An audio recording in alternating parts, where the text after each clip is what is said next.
सबसे बड़ा डर यही होता है कि हम लोग इंडिया से यूके आए हैं और पूरे इंडिया में सबको पता है कि लड़का या फिर लड़की अभी यूके गए हैं और अपने माँ बाप का भी नाम होता है, आपके माँ बाप का भी नाम होता है जब आप यहाँ पे आते हैं। और उसके बाद काफ़ी सारे ट्रस्ट ऐसे होते हैं कि जो सीओएस विड्रॉ कर लेते हैं और स्टूडेंट्स को काफ़ी स्ट्रगल करना पड़ता है इस चीज़ के लिए, क्योंकि मेन चीज़ यही है कि आपका जो वीज़ा है वो आपके सीओएस के ऊपर ही बनता है, सर्टिफिकेट ऑफ स्पॉन्सरशिप।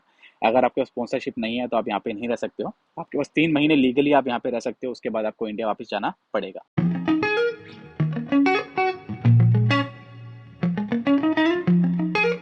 हेलो, हाँ जी, नमस्कार। मेरा नाम है संदीप चौहान। आप देख रहे हैं चौहान यूके फाइव्स। तो आज का जो ये टॉपिक है ये काफ़ी इंपॉर्टेंट होने वाला है और काफ़ी सीरियस भी होने वाला है। तो इस टॉपिक को एकदम लास्ट तक देखना और अगर आप ये पूरी वीडियो देखते हैं तो आपको समझ में आ जाएगा कि मेरा जो थंबनेल है वो किस लिए है, उसके पीछे कारण क्या है जो इतना सीरियस मैंने थंबनेल डाला है। और ये सीरियस थंबनेल ही नहीं, ये टॉपिक भी काफ़ी सीरियस है, तो प्लीज़ इस वीडियो को लास्ट तक ज़रूर देखना। तो चलिए इस वीडियो को हम लोग शुरू करते हैं। तो जैसे जो भी नर्सेस यहाँ पे यूके आने की प्रिपरेशन कर रही हैं, उन सभी लोगों को पता है कि उनके 2 एग्ज़ाम इंडिया के अंदर होते हैं, जो कि आपका पहला एग्ज़ाम है ओईटी, दूसरा है आपका सीबीटी। जो थर्ड एग्जाम होता है वो आपका होता है ओस्की, जो कि आपका यूके के आने या यूके आने के बाद होता है। तो जो ओस्की एग्जाम होता है, जैसे कि काफ़ी सारे लोगों ने मुझसे पूछा है कि अगर हम लोग ओस्की एग्जाम में फेल हो जाते हैं तो क्या होता है, और या फिर हमें कितने अटेम्प्ट मिलते हैं ओस्की के। तो फेल होने से पहले मैं आपको एक चीज़ बता देना चाहता हूँ कि जैसे ही आप यहाँ पे आते हैं तो आपकी कम से कम 2 से 3 महीने की अच्छी से प्रिपरेशन करवाई जाती है, जो कि काफ़ी अच्छे तरीके की प्रिपरेशन होती है। उसके अंदर आपको हर एक चीज़ों से आपको अवेयर करवाया जाता है कि उसकी क्या होता है, कितने टाइप के आपके स्टेशंस मिलते हैं, कैसे आपका असेसमेंट होता है, कैसे प्लानिंग होता है, कैसे आपका इवेल्युएशन होता है, कैसे इंप्लीमेंटेशन होता है, काफ़ी सारी चीज़ें होती हैं।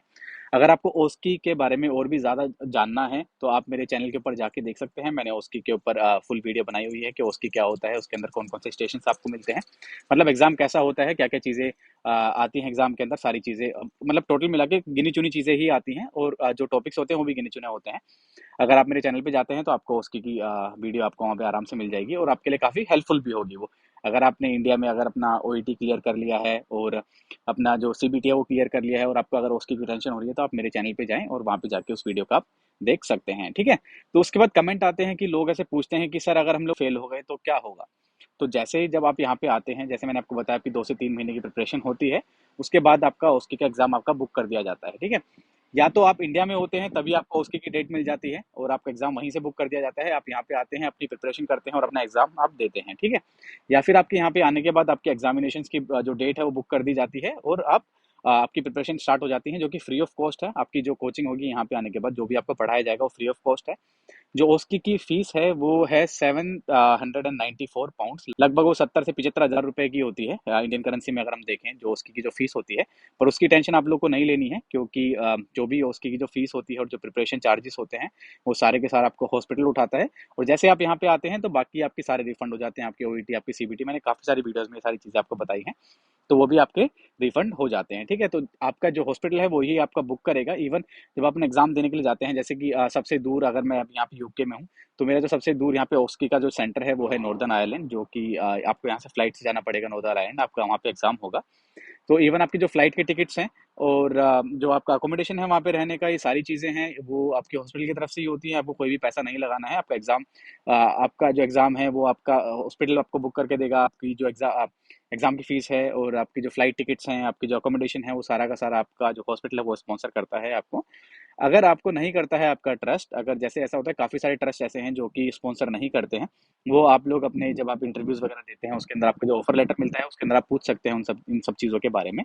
तो मैं आपको पहले ही बता देता हूँ कि आपको क्या क्या चीज़ें पूछनी है, ठीक है। तो ये सारी चीज़ें पूछ लेना कि उसकी फीस वगैरह इंक्लूडेड है या नहीं, आपका अकोमोडेशन वहाँ पे जब आप अपना उसकी देने के लिए जाएंगे, और आपका जो ट्रैवल कॉस्ट है वो सारी चीज़ें, ठीक है।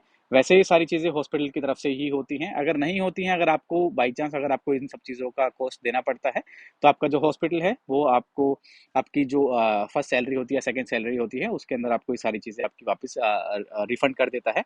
और आपका जो टोटल सम है, जितना भी आपका खर्चा लगा है, वो आप बिल अगर आप दिखाते हैं अपने हॉस्पिटल को, तो वो सारी चीज़ें आपको रिफंड हो जाती हैं। जब मैंने मेरा एग्ज़ाम दिया था तो मेरे को मेरी जो होटल की जो बुकिंग थी वो मेरे हॉस्पिटल की तरफ से थी, मेरी फ़्लाइट्स की जो बुकिंग थी वो मेरे हॉस्पिटल की तरफ से थी। जितनी भी सारी चीज़ें थी वो सारी मेरी हॉस्पिटल की तरफ से थी। उसमें मेरा कोई भी रुपए नहीं लगे थे, ठीक है। तो हाँ, तो हम लोग बात कर रहे थे कि अगर आप फेल हो जाते हैं तो क्या होता है। जो आपकी फर्स्ट फीस होती है 794 पाउंड्स, वो आपका हॉस्पिटल पे करता है, आपको कुछ भी रुपए पे नहीं करने हैं। अगर उसके अंदर अगर आप फेल हो जाते हैं तो दूसरा आपका आता है आपका सेकेंड अटेम्प्ट। तो सेकंड अटेम्प्ट होता है वो कोई भी जो हॉस्पिटल होता है या फिर कोई भी ट्रस्ट होता है वो आपकी 50% आपकी जो फीस है वो आपकी पे करेगा। असली में जो ओस्की की जो रीसीट फीस है वो ही आपकी 300 793 या फिर 300 794 कुछ ऐसे ही फीस है, जो कि आपको पे करनी है, आपको अपने तरफ से पे करनी है, क्योंकि जो आपकी पहली फीस थी वो आपके हॉस्पिटल ने आपके लिए पे कर दी थी। जो आपकी सेकंड फीस है जो कि आप रीसेट के लिए जा रहे हैं उसके अंदर आपको अपनी तरफ से वो फीस पे करनी पड़ेगी। बाई चांस अगर आप फेल हो जाते हैं, कम से कम आपको यहाँ पे आने के 2 महीने के बाद आपका एग्जाम होता है, तो आपके पास 2 महीने की सैलरी होगी, आप आराम से एग्जाम को बुक कर सकते हैं और अपना एग्जाम दे सकते हैं। ठीक है।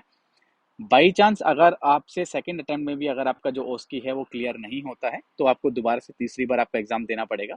तीसरी बार जब अपना एग्जाम देंगे तो काफ़ी आपको मेहनत करनी है। आपको पता है कि आपका फर्स्ट अटेम्प्ट में नहीं हुआ, सेकंड अटेम्प्ट में नहीं हुआ, तो आपकी पूरी प्रिपरेशन उस वक्त चल ही रही है। जो आपका जो इंस्टीट्यूट है वो आपको प्रिपरेशन करवा ही रहा है, और वो भी काफ़ी सीरियस होते हैं, उनकी तरफ से भी इतना एफर्ट रहता है कि आपके ऊपर उन लोगों ने इतने रुपए लगाए हैं, आपको यूके बुलाया है, इतनी सारी चीज़ें करवाई हैं, तो वो भी चाहते हैं कि आप पास हो जाओ और आपका जो एग्ज़ाम है आप क्लियर करो, और आप उनके लिए एज ए रजिस्टर्ड नर्स काम करो। तो उनके लिए भी काफ़ी टेंशन वाली चीज़ है ये।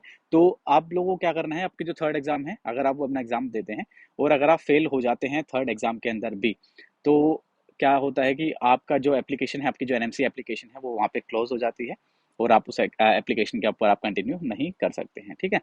काफ़ी सारे ट्रस्ट ऐसे होते हैं जो कि अपना सीओएस है वो विड्रॉ कर लेते हैं। सीओएस होता है सर्टिफिकेट ऑफ स्पॉन्सरशिप, जिसके ऊपर आप यहाँ पे आए हैं।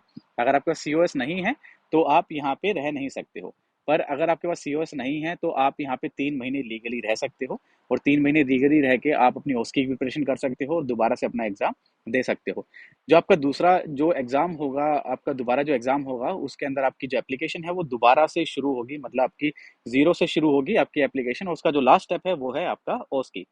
अब काफ़ी सारे लोगों के मन में ऐसा डाउट होता है कि थर्ड टाइम उनने अपना उसकी फेल कर दिया है, तो क्या उनको दोबारा से अपना ओईटी देना पड़ेगा, या फिर क्या दोबारा से उनको अपना सीबीटी एग्जाम देना पड़ेगा अगर उनकी एप्लीकेशन क्लोज हो गई है, या फिर उनका जो सीओएस है वो विड्रॉ हो गया है। तो इसके अंदर ऐसा है कि अगर आपका उसकी अगर आप थर्ड टाइम में फेल कर जाते हैं और आपको ऐसा लगता है कि अ, अब मेरा जो सीओएस है वो विड्रॉ हो चुका है, उसके अंदर मेरे को अपना दोबारा ओईटी देना पड़ेगा या फिर दोबारा सीबीटी देना पड़ेगा, तो ऐसा नहीं है। अगर आपका जो सीबीटी है उसकी जो वैलिडिटी होती है, जैसे 6 महीने की वैलिडिटी होती है सीबीटी की, अगर वो एक्सपायर हो गया है सीबीटी का, जो आपका रिजल्ट है वो एक्सपायर हो गया है, तो आपको दोबारा से सीबीटी देना पड़ेगा। जो ओईटी की जो वैलिडिटी है वो 2 इयर्स की है। अगर आपको 2 साल से ऊपर हो गया है अपनी ओईटी क्लियर करें, क्योंकि काफ़ी बार ऐसा होता है कि बच्चों के जो ओईटी होते हैं वो क्लियर हो जाते हैं, पर उनको प्लेसमेंट में काफ़ी टाइम लग जाता है। जैसे कि मेरा सीन था कि जब मेरी जो ओईटी क्लियर हुई थी उसके 1 साल बाद मेरा रिक्रूटमेंट हुआ था, क्योंकि उसमें कोरोना का टाइम चल रहा था, कोविड-19 का टाइम चल रहा था, तो रिक्रूटमेंट में काफ़ी टाइम लग गया था। तो ऐसा होता है कि काफ़ी सारे बच्चों का टाइम लग जाता है और उनका ओईटी भी एक्सपायर हो जाता है। तो इस चीज़ का ज़रूर ध्यान रखें कि जो भी बच्चा अगर फेल होता है, भगवान ना करे किसी के साथ ऐसा हो, तो अगर किसी का ओईटी अगर एक्सपायर हो गया है, ओईटी का रिजल्ट एक्सपायर हो गया है, तो उनको ओईटी दोबारा से देना पड़ेगा। अगर किसी का ओईटी या फिर सीबीटी एक्सपायर नहीं हुआ है, तो जो उनकी जो एप्लीकेशन क्लोज हुई है, तो सेम ओईटी और सेम सीबीटी के साथ वो अपनी एप्लीकेशन को दोबारा से स्टार्ट कर सकते हैं, और जो पूरा प्रोसेस है उनको दोबारा से करना पड़ेगा। उसका जो लास्ट स्टेप है, जैसे मैंने आपको बताया है, वो है सीबीटी। उसके बाद बात आती है ट्रस्ट टू ट्रस्ट डिपेंड करता है कि वो आपका सीओएस कंटिन्यू रखते हैं या नहीं रखते हैं। काफ़ी सारे ट्रस्ट ऐसे हैं जो कि सीओएस कंटिन्यू रखते हैं और आपको सीओएस देते हैं और आपको बोलते हैं कि आप लोग दोबारा से अपनी एप्लीकेशन स्टार्ट करो और दोबारा से अपना ओस्की का एग्जाम दो। उसके अंदर ऐसा होता है क्योंकि देखो आपके ऊपर जो ट्रस्ट है उसने काफ़ी पैसा लगाया है, क्योंकि यूके आने के लिए एक रजिस्टर्ड नर्स को कोई भी रुपए की ज़रूरत नहीं होती है, किसी पैसे की ज़रूरत नहीं है, क्योंकि जो भी आप एग्जाम देते हैं वो भी इवन आपको रिफंड कर दिया जाता है। सारे पैसे जो भी आपके लगे हैं, मिनिमम 1 लाख रुपए आपका लगेगा, वो भी आपको रिफंड कर दिया जाएगा। तो अगर आपके ऊपर ट्रस्ट इतना पैसा लगा रहा है, तो ज़्यादा चांसेस ऐसे होते हैं कि वो आपके सीओएस को एक्सटेंड कर देते हैं और आपको दोबारा चांस देते हैं ओस्की देने का। पर जो ओस्की आप देंगे तो आपकी एप्लीकेशन जीरो से स्टार्ट होगी और लास्ट में आपका ओस्की का एग्जाम होगा। पर अगर ऐसा होता है कि बाई चांस अगर आपका जो सीओएस है वो विड्रॉ कर लिया है आपके ट्रस्ट ने, ऐसा होता है, ऐसा मैं नहीं कहूँगा कि नहीं होता है, मैं झूठ नहीं बोलूँगा इस चीज़ को लेके। काफ़ी सारे ट्रस्ट ऐसे होते हैं कि जो सीओएस विड्रॉ कर लेते हैं, और स्टूडेंट्स को काफ़ी स्ट्रगल करना पड़ता है इस चीज़ के लिए, क्योंकि मेन चीज़ यही है कि आपका जो वीज़ा है वो आपके सीओएस के ऊपर ही बनता है, सर्टिफिकेट ऑफ स्पॉन्सरशिप। अगर आपके पास स्पॉन्सरशिप नहीं है तो आप यहाँ पे नहीं रह सकते हो। आपके पास 3 महीने लीगली आप यहाँ पे रह सकते हो, उसके बाद आपको इंडिया वापस जाना पड़ेगा। ठीक है। पर ऐसा होता है, काफ़ी सारे लोग ऐसे होते हैं यहाँ पे कि अगर बाई चांस उनका एग्ज़ाम फेल हो जाता है और उनका सीओएस विड्रॉ करते हैं, तो 3 महीने के अंदर मेरे हिसाब से सबसे अच्छी चीज़ ये है कि आप किसी केयर होम में जाएं, एज ए केयरर की जॉब या फिर कुछ भी करके आप ढूंढें और अपनी कोशिश करें 100% कि आपको सीओएस मिल जाए। अगर आपको COS मिल जाता है तो आप अपना ये कंटिन्यू कर सकते हैं। उसके बाद अपनी एप्लीकेशन आप यहीं से स्टार्ट करके अपना उसके एग्ज़ाम देके आप एज़ अ रजिस्टर्ड नर्स काम कर सकते हैं, ठीक है? तो सबसे मेन डाउट यही था लोगों का कि अगर हम लोग उसकी फ़ेल कर जाते हैं तो क्या होता है? और मैं आपको बताऊँगा कि ये जो उसकी फ़ेल होने वाली चीज़ है, ये काफ़ी रेयर है, काफ़ी कम नर्सिज़ को मैंने देखा है उसकी फ़ेल किया है। जब मैं आया था तो मेरे बैच के अंदर अगर कोई फ़ेल भी हुआ है तो वो सेकंड अटेम्प्ट में पास हो गया है।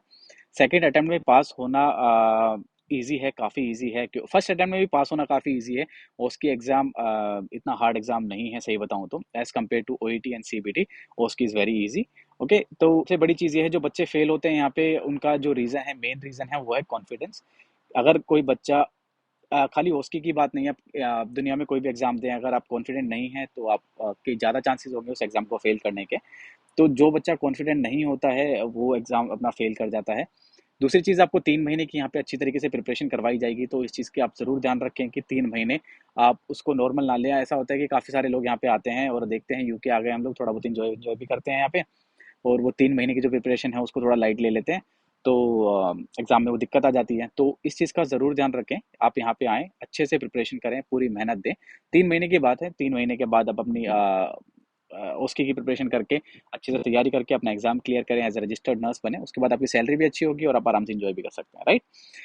अगर आपने प्रिपरेशन सही से नहीं करी तो आप अंडर कॉन्फिडेंट रहेंगे, अगर आप अंडर कॉन्फिडेंट रहेंगे तो आपका एग्ज़ाम क्लियर नहीं होगा। उसके बाद बात आती है कि अपना सेकंड अटेम्प्ट कैसा होता है। जैसे कि मानो अगर आपने मेरी ओस्की की वीडियो देखी है तो आप लोगों को पता होगा मैं आगे क्या बात करने वाला हूँ। अगर आपने ओस्की की वीडियो नहीं देखी है तो इस वीडियो को यहाँ पे रोक के आप पहले आप ओस्की की वीडियो देखो, तभी आपको आगे बातें समझ में आएंगी। हम लोग एक एग्जांपल लेके चलते हैं एपाई के बारे में, जो कि है अपना assessment, planning, implementation and evaluation. अगर मानो अगर आप एक इवेल्युएशन में अगर आप फेल हो गए हैं, जिसके अंदर आपका असेसमेंट है, आपकी प्लानिंग है और जो इम्प्लीमेंटेशन है वो आपका क्लियर हो गया है, उसमें आप पास हो गए हैं, खाली आपका एक पार्ट है वो रह गया है, या फिर आपने कोई स्किल दी है, स्किल में एक एक या दो स्किल के अंदर अगर आप रह गए हैं, तो क्या होगा? तो जब आपका रिजल्ट पब्लिश होता है तो उसके अंदर आपको ये सारी चीज़ें बता दी जाती हैं कि आप किस पार्ट में फेल हुए हैं। जैसे कि आपको इवैल्यूएशन में फेल हुए हैं तो आपको ये बताया जाएगा कि आप इवैल्यूएशन में फेल हुए हैं और आपने इवन क्या गलती करी है यहाँ पे इवैल्यूएशन के अंदर, तो जो कि आपको सुधारनी है अगली बार जब आप एग्जाम देने के लिए आएंगे। तो काफ़ी ईजी हो जाता है, तब आपको कोई बताता है कि आपने ये गलती करी है और आपको ये चीज़ें सुधारनी है। जब आप नेक्स्ट टाइम जाएंगे आप ऐसे सोचेंगे कि आपको कोई दूसरा एग्जाम दिया जाएगा, नहीं, आपको सेम ही एग्जाम दिया जाएगा, सेम ही आपका टॉपिक होगा। इवन जो आपने फर्स्ट एग्जाम में जो भी चीज़ें लिखी हैं वो आपके सामने रखी होंगी, वहाँ पे जाके आपको वो चीज़ करेक्ट करनी है। और आप समझ सकते हैं कि आपको जब आपको बता दिया गया है कि आपकी ये सारी चीज़ें गलत हैं, आपको जाके वो ही चीज़ें वहाँ पे करेक्ट करनी है, तो काफ़ी ईजी हो जाता है वो, नहीं? उसके बाद आता है आपका जो स्टेशंस होते हैं। अगर आप किसी स्टेशन में फेल होते हैं, जैसे कि मानो अगर आप एएनटीटी कर रहे हैं, जो कि नॉन टच टेक्निक है, जिसके अंदर हम लोग कोई भी चीज़ें होती हैं वो स्टेराइल तरीके से करते हैं, उसके अंदर हम लोग उसको कंटेमिनेट नहीं करते हैं। तो एक स्टेप होता है उसका कि आपको कैसे कैसे ड्रेसिंग करनी है, अपना एएनटीटी फॉलो करके, जो स्टेराइल टेक्निक है उसको फॉलो करके आपको कैसे कैसे उसको ड्रेसिंग करना है। तो जब हम लोग वो स्टेप्स करते हैं तो उसके अंदर कुछ बाई चांस अगर आपसे कुछ स्टेप मिस हो गया और ऐसा लगता है कि नहीं यार ये वाला स्टेप मेरे से मिस हो गया, आपका रिजल्ट आता है, आपको पता चल जाता है कि ये वाला स्टेप मेरा यहाँ पे मिस हो गया था और इसी चक्कर में मुझे फेल कर दिया गया है, और इवन आपके रिजल्ट में लिखा हुआ आएगा कि आपने क्या गलती करी थी, ठीक है? आपको सेम वही एग्जाम जाके आपको दोबारा से देना है। आपको ऐसा नहीं है कि आपको सारे एग्जाम दोबारा से देने पड़ेंगे। आपका आपका जो एपाई है वो भी देना पड़ेगा और आपका जो जो स्किल्स हैं वो भी आपको देनी पड़ेंगे, ऐसा नहीं है। जिस स्किल में आप फेल हुए हैं खाली आपको वही स्किल आपको वहाँ पे जाके रिपीट करनी है और आपको ये बता दिया जाएगा कि आपकी ये गलती थी, आपको ये गलती सुधारनी है। खाली आपको एक स्किल परफॉर्म करनी है वहाँ जाके और आप उसको आराम से क्लियर कर सकते हैं। इसलिए काफ़ी कम नर्सेज ऐसी होती हैं जो सेकेंड अटेम्प्ट में फेल करती हैं और थर्ड अटेम्प्ट में फेल करती हैं। तो मैं नहीं चाहता हूँ कि कोई भी बच्चा सेकंड अटेम्प्ट के लिए बैठे। मैं यही चाहूँगा कि जितने भी बच्चे प्रिपरेशन कर रहे हैं वो फर्स्ट अटेम्प्ट में अपना एग्ज़ाम क्लियर करें, और काफ़ी ईज़ी है उसके एग्ज़ाम क्लियर करना। But the main thing is आपको वहाँ पे बिल्कुल भी अंडर कॉन्फिडेंट नहीं रहना है और अपने कॉन्फिडेंस के साथ आपको एग्ज़ाम देना है, और काफ़ी ईज़ी है। सबसे बड़ा डर यही होता है कि हम लोग इंडिया से यूके आए हैं और पूरे इंडिया में सबको पता है कि लड़का या फिर लड़की अभी यूके गए हैं, और अपने माँ बाप का भी नाम होता है, आपके माँ बाप का भी नाम होता है जब आप यहाँ पे आते हैं, और उसके बाद अगर आपका एग्ज़ाम क्लियर नहीं होता है, अगर आप फेल हो जाते हैं और आपको वापस इंडिया जाना पड़ेगा, सबसे हार्ट ब्रेकिंग होती है वो चीज़, राइट? तो प्लीज़ इस चीज़ का ध्यान रखें कि फुल्ली कॉन्फिडेंट होकर एग्ज़ाम दें, और अगर किसी चीज़ की हेल्प चाहिए हो तो प्लीज़ आप लोग मेरे से कॉन्टैक्ट कर लें, और जितना हो सकेगा मैं आप लोगों की हेल्प करूँगा। और आराम से आपका क्लियर हो जाएगा फर्स्ट अटेम्प्ट में, ऐसी कोई दिक्कत नहीं है। मैंने काफ़ी सारी नर्सिस की ऐसी स्टोरी सुनी थी जिनका थर्ड अटेम्प्ट में फेल हो गया था और उनको फिर आगे वीज़ा में दिक्कत आई थी। तो मैंने सोचा आप लोगों को बता दिया जाए, ताकि अगर आप इंडिया में हैं तो आप अपनी ओस्की की प्रिपरेशन अभी से शुरू कर दें। ओस्की की प्रिपरेशन, जैसे कि आपने मेरी वीडियो देख ली, ओस्की के अंदर क्या क्या चीज़ें होती हैं, और काफ़ी सारे ओस्की के बारे में भी वीडियोस हैं, वो भी आप देख सकते हैं वहाँ पे। तो जिसका ओईटी और सीबीटी क्लियर हो गया है, खाली वो ही ओस्की की प्रिपरेशन करें। जिसका अभी ओईटी क्लियर नहीं हुआ है वो ओईटी की प्रिपरेशन करे, जिसका ओईटी क्लियर हो गया है वो सीबीटी की प्रिपरेशन करे, जिसका ओईटी और सीबीटी क्लियर हो गया है वो ओस्की की प्रिपरेशन करे। समझ में आया? तो आपको सिस्टमेटिक वे में चलना है, और अगर जो भी बंदा सिस्टमेटिक वे में चलता है अपनी लाइफ में, हमेशा उसका सब कुछ सही हो जाता है। तो प्लीज़ इस चीज़ का ध्यान रखें, और उम्मीद करता हूँ कि ये वीडियो आपके लिए मोटिवेटिंग होगी। मैं आपको डरा नहीं रहा हूँ इसके अंदर, बिल्कुल भी आपको रियलिटी बता रहा हूँ। कहीं आप यहाँ पे आ जाएं और उस चीज़ को नॉर्मल लें और फिर बाद में पछताएं, इससे पहले मैंने आपको क्लियर कर दी ये सारी चीज़ें। तो मिलते हैं अपनी नेक्स्ट वाली वीडियो के अंदर। थैंक यू सो मच, आपने हमें इतना टाइम दिया। धन्यवाद।